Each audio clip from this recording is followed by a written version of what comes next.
أعوذ بالله من الشيطان الرجيم بسم الله الرحمن الرحيم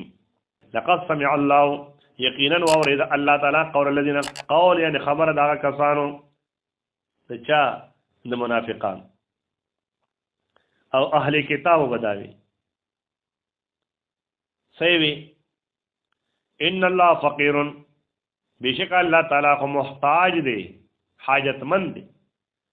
دغه پیغمبر علیہ الصلوۃ والسلام مطالبه وکړه چې دې مال د الله د دین په کارونو کې ولګي نو دی وی د دین د پاره چندې غواړي د دین د پاره پیسې غواړي بس دا څنګه د خدای دی چې دې محتاج دی او یې به ونحن اغنیا او مونږه مالداران الله تعالی فرمایي سنكتب ما قالوا يقينا چې مونږ لیکو هغه چې دی وای وقتلهم الانبیاء او قتل ولدي پیغمبرانو رب غیر حقین فنا حق سره ونقول دغم لیکو ونقول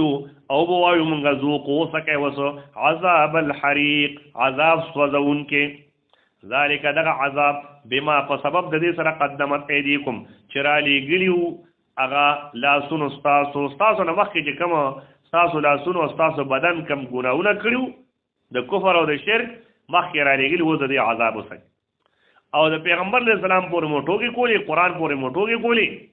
چې الله نعوذ بالله فقیر دی محتاج دی منګه مالدار نو وس د دې سزا وسکه وان الله بشک الله تعالی لیس بظلام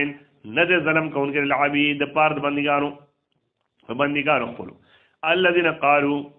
دا کسانی قالوا چې دی دا ویل ان الله بشک الله تعالی عهد الینا دا لوز وعده کړی د مونږ سره الله نؤمن لرسول دا چې موږ ایمان نرړو لرسولن پر رسول باندې پر پیغمبر علیہ السلام باندې حتا یاتینا تر دې پر چې راوړي مونږ ته به قربان په یو قربانه سره تاکله النار چې اوخره غیلر اور یو داسې قربانی پیش کی چې د اسمان نه اور راخته شي دا به دغه د قبلې دونه خو په زمانہ کې نو چې مونږ یې ووینو کړ چې دا د الله پیغمبر دی قربانی یې قبول شو نو بس مونږ به ومنو کني وي مونږ ته الله ویلي دي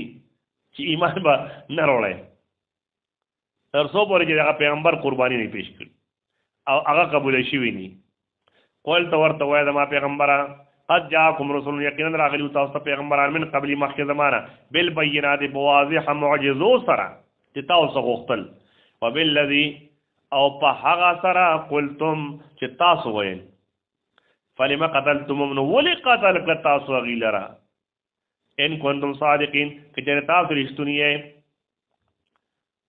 فین کذبوک نو کچره دې درو کړی تعالی را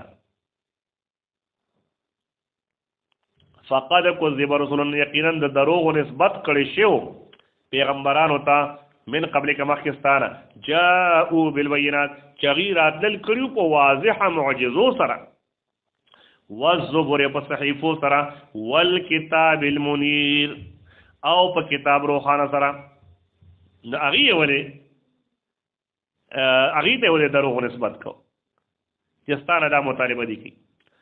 کل نفس هر یو نفس ذائقه الموت سکون کې د مرګ دی وانما توفون یقینا چې پورا بدل کړی شي تاسو ته اجورکم اجرون تاسو بدلی تاسو یوم القیامت پر ورځ قیامت فمن زحزح عن النار پس هغه څوک چې لری کړی شي د اور د دوزخ نه وادخل الجنه او داخل شي جنت فقد فاز یقینا هغه کامیاب عمل حیات الدنیا نه د ژوند د دنیا الا متاع الغرور مگر سامان د دوکې دی